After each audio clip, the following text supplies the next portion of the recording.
Declaration of Independence with our list of grievances. I'll quickly read them through. Many adults force children to share a room with a sibling, but then one person has to bear the burden of cleaning the room by themselves. It's not fair for one person to clean up a mess that is half made by another.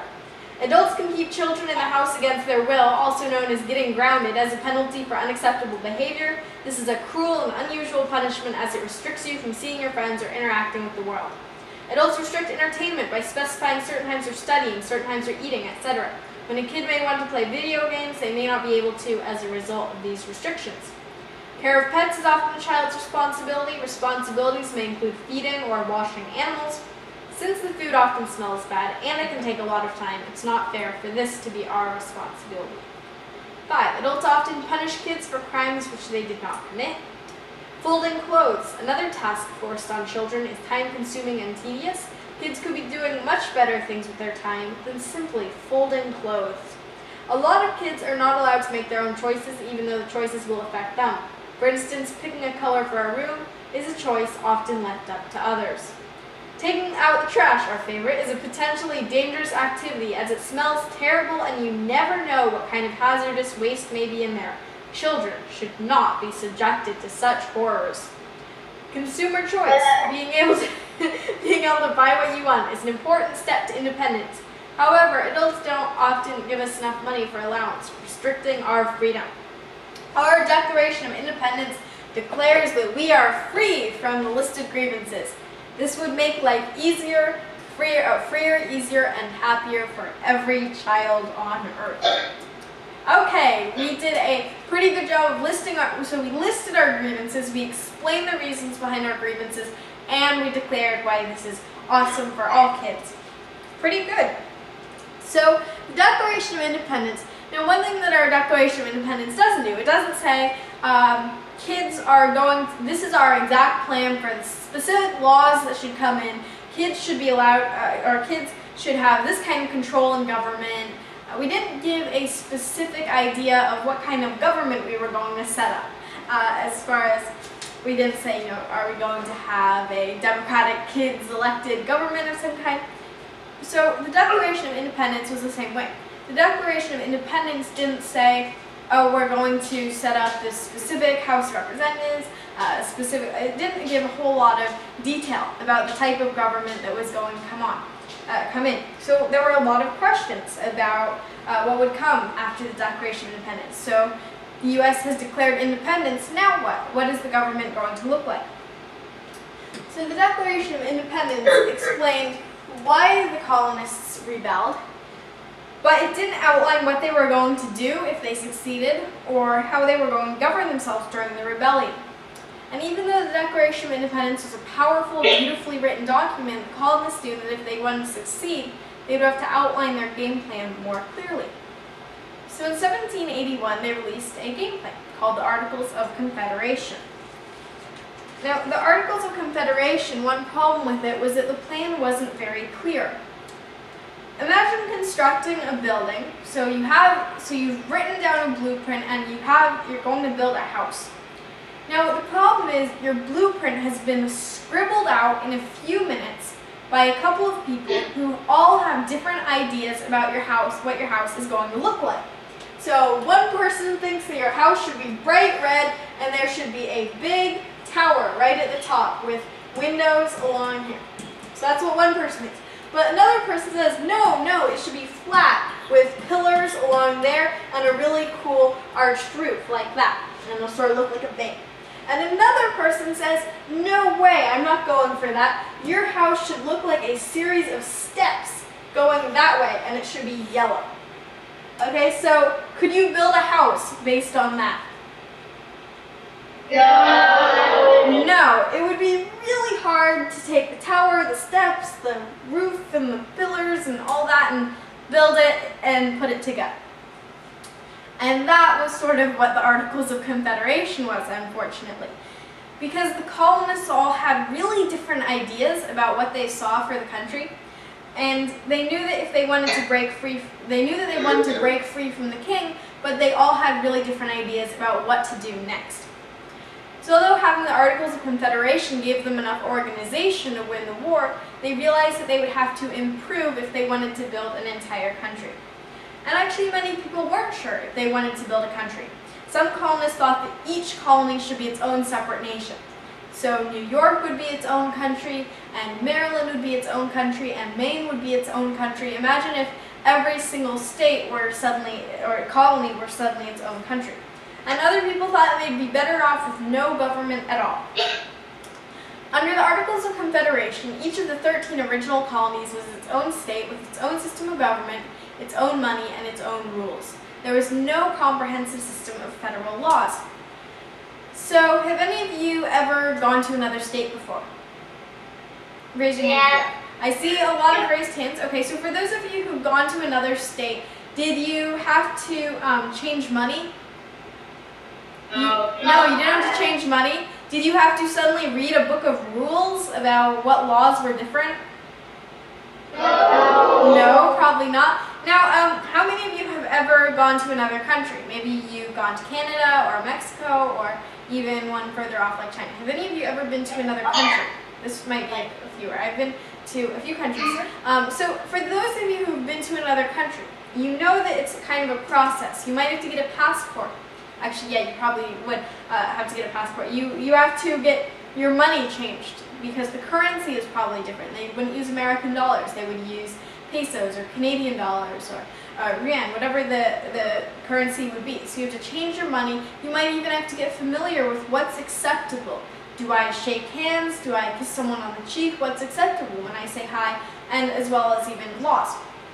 Am I allowed to drive here or drive there? So when you go to another country, then you have to find out all these things and be prepared that it's going to be a little different. But imagine if every time you went to another state, imagine if it was like that.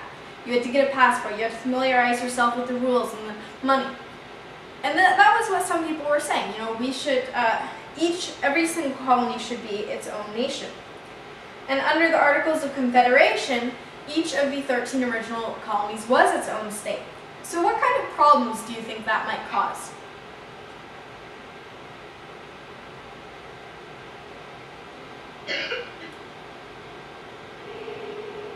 Hard to remember all. I'm sorry? It'd be hard to remember some of the rules. Yeah, it would be hard. Yeah, it would be definitely harder overall. Like even going back and forth and all kinds of things. What else?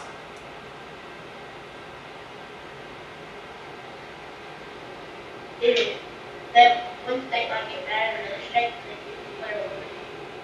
Yeah, actually that would be possible. One state could get in a war with another state. They could say, hey, you know what? I don't like the fact that you have a big chunk of this river or this cool looking hill. I'm going to declare war and I'd like to make that part of my country or my state. So yeah, that would be kind of weird, right? If New Jersey suddenly got in a war with New York. You can imagine that. So on May 25th, 1787, colonists decided it had to change. They held a convention, or a gathering of people with a common interest in Philadelphia, and their goal was to revise the Articles of Confederation, but they ended up creating a whole new document which they called the Constitution. The United States Constitution is the blueprint that outlines the structure of our government. Can anyone tell me what are some of the basic ideas in the Constitution? Maybe you know a couple of amendments.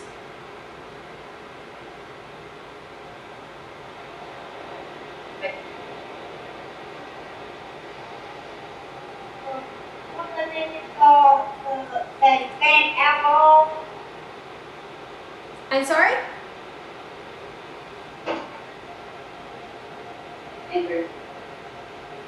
What you said or what? That. One of the amendments is banning alcohol. Oh, yes. There was actually, for a period of time, there was something called prohibition where, yeah, you weren't allowed to buy alcohol. And that got repealed. So actually you'll find that there's an amendment, I think it's the 18th, but I'm not totally sure the number. But there is one that says, no, you can't buy alcohol. And then there's another one that says, yes, you can, that repeals that one. So, and you'll find in the amendment that there's things that have been added on over time. And then there's even things that have been added on to change something. So for instance, letting women vote or giving African Americans the right to vote, those are things that have been added on over time. So how many of you have heard of the Bill of Rights? Raise your hand if you've heard of the Bill of Rights. I see a lot of raised hands. Would anyone like to tell me, what are some of the things on the Bill of Rights? What does it say that you can do? That you got free speech, that they should allow to bear arms. Right. Very good. So someone here knows quite a few. So some of the things it says: right to free speech, right to decide whatever religion you want, right to assembly. Anyone know what the right to free assembly is?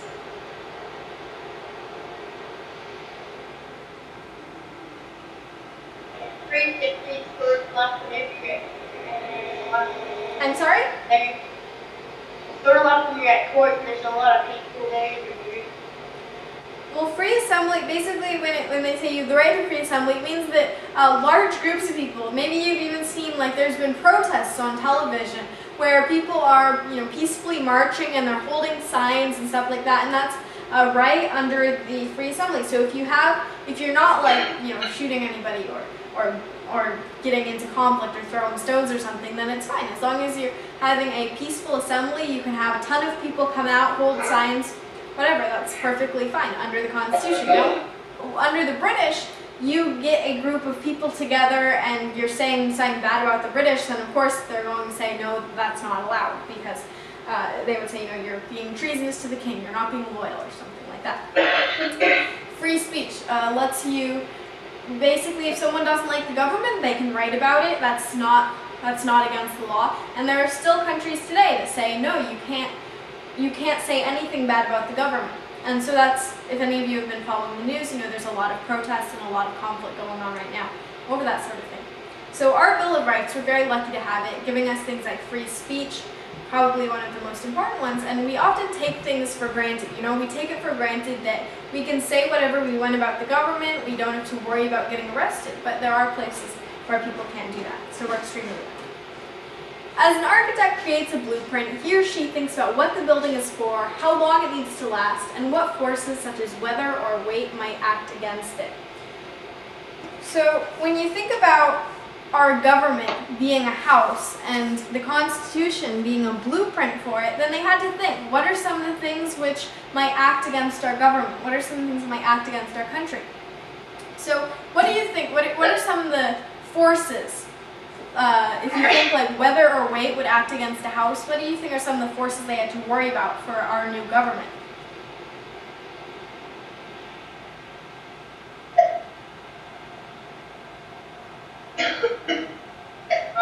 War against the country. Very good. They had to worry about conflict. They had to worry about what if the British decide to come in again, which they actually did in 1812, but that's another story. So they had to worry about war with other countries. They had to make sure that it was stable, that they had a good functioning military. And then what are some other things that they might worry about?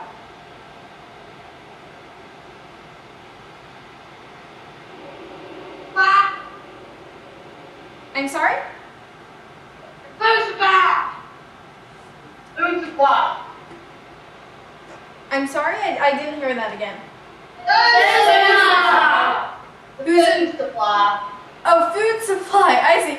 That is a good point to worry about. But actually, when they were writing the Constitution, they didn't write too much about, here's the food supply, that sort of thing. They were focusing more on building the government and making rules about government. So one of the things you do, why do you think that they might have decided, they said, we're not going to put all the power into one department, we're going to have 3 branches of government. Why do you think they might have said we're going to have 3 branches of government, not one?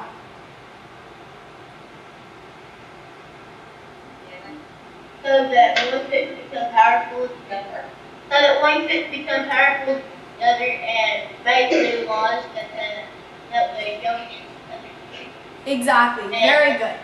So these founders, not only did they worry about powers from the outside attacking, they worried that there would be someone who's going to be like, hey, I'm going to take control, I'm going to say, no, you can't have free speech, no, I'm not going to listen to that, I'm going to just be the total, absolute ruler here, you're all going to listen to me.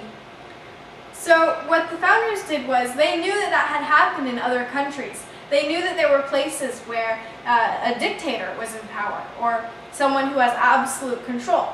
And they didn't want that to happen in the United States. So they set up rules where there's 3 branches of government, and power is equally distributed to the executive branch, or the president, the legislative branch, or Congress, the House of Representatives and the Senate, and the judicial branch, or the Supreme Court. So by having this equal distribution of power, they made sure that no one person or one party or one organization could suddenly come in and take control. So they were really thinking ahead. The Constitution is the blueprint that we use as we continue to build our country. The Constitution has allowed us to become a world superpower, and the freedoms it guarantees have encouraged us to become one of the most creative, diverse, and forward-thinking societies in the world.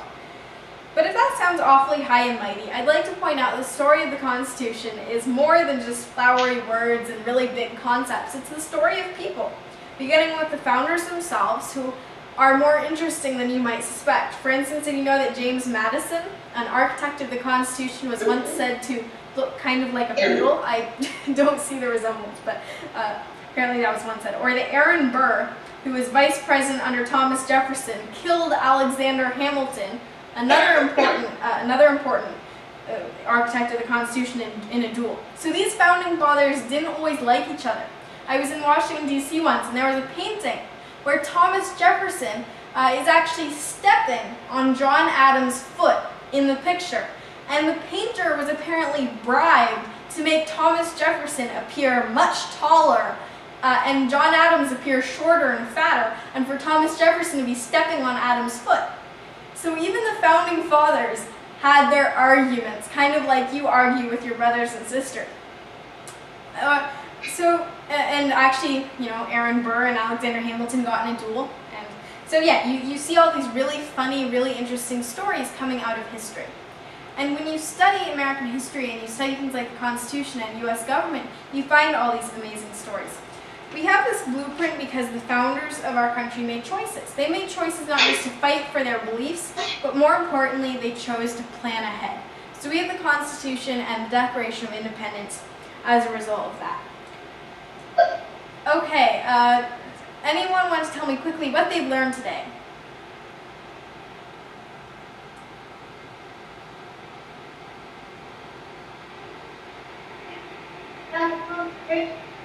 About the Constitution? Okay, what's something you learned about the Constitution?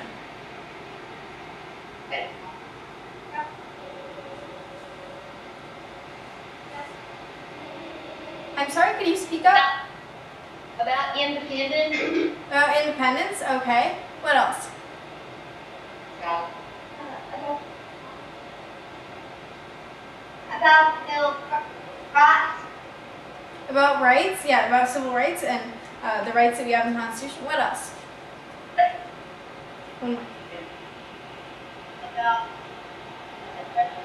the Declaration. About, sorry? Declaration of Independence. Great. So yeah, we've learned a lot about both the American Revolution and the Founding Fathers, but also something about the Constitution, about independence. What goes into a Declaration of Independence? We made our own list of grievances even, and wrote our own Declaration of Independence. So we've learned about these documents that were very important, how they were kind of the blueprints for our government, and how our government, the way our government is today, has a lot to do with how they planned it all those hundreds of years ago. So thank you so very much for joining me. You guys have been a great group. I really enjoy your hard work. Especially, I love that line that we had about garbage. So thank you all very much for talking to me and learning about U.S. government. Have a great day. Bye. Bye. Bye.